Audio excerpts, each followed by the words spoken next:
All right, let's dive into one of the most dangerous rivalries on the entire planet, the shadow war between Israel and Iran. Now, this isn't a conflict with front lines and open battles. Nope, this is a clandestine war, one fought with spies, hackers, and assassins, and it is seriously threatening to boil over.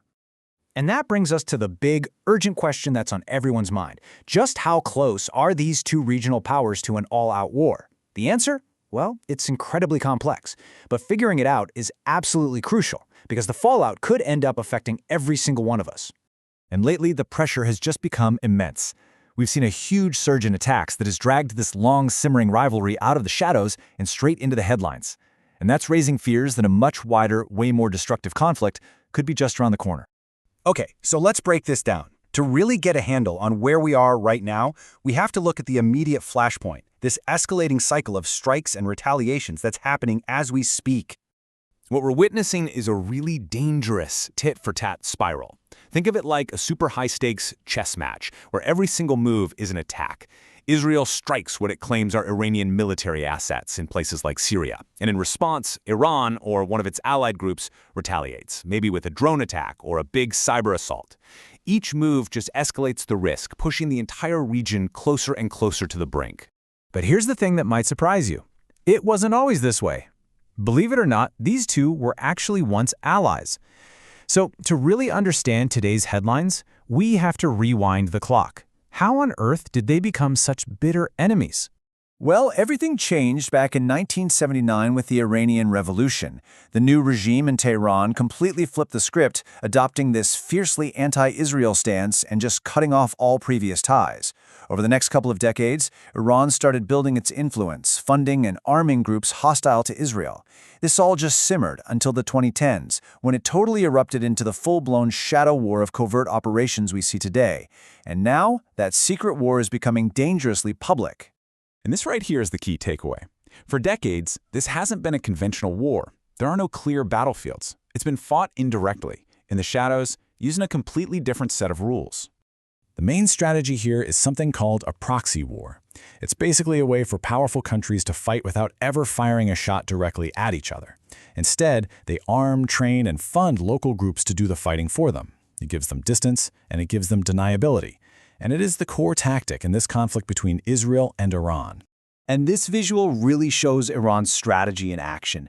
I mean, just look at how it has built a network of powerful allies that essentially encircles Israel.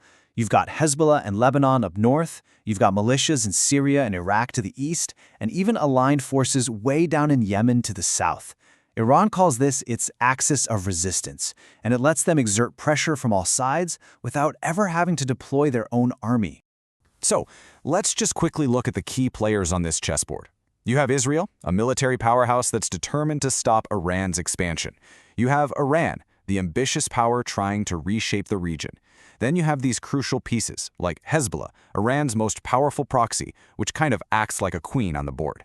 And of course, in the background, you have the United States, Israel's key ally, whose moves can change the entire game in an instant.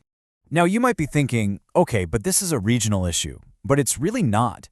This conflict sends shockwaves across the entire globe, and it's so important to understand why this rivalry matters no matter where you happen to live. As you can see, the impact is really threefold. First, it's a massive global security issue. A wider war could easily pull in other world powers. Second, it has a huge effect on energy markets. And finally, of course, it's a constant threat to the stability of the entire Middle East. Now, this is where it gets really interesting, because this directly connects the conflict to your wallet. You can see it so clearly here. When things are calm, oil prices are stable. But even a minor skirmish causes a price spike. A major escalation? That could send energy prices through the roof, affecting everything from the gas in your car to the food on your table. So, with the stakes this high for absolutely everyone, the big question is, what happens next? What are the potential paths this conflict could actually take? From here, we're really looking at three main possibilities. The first is basically the status quo. The shadow war just grinds on, broken up by these sudden, violent flare-ups. The second is the diplomatic route, where world powers try to step in and pull everyone back from the brink. And then there's the nightmare scenario. A single miscalculation triggers a direct fight that spirals into a devastating regional war. And so we're all left with this question just hanging over us.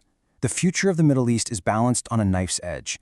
It's caught between a fragile, incredibly tense peace and the terrifying prospect of a much, much wider war.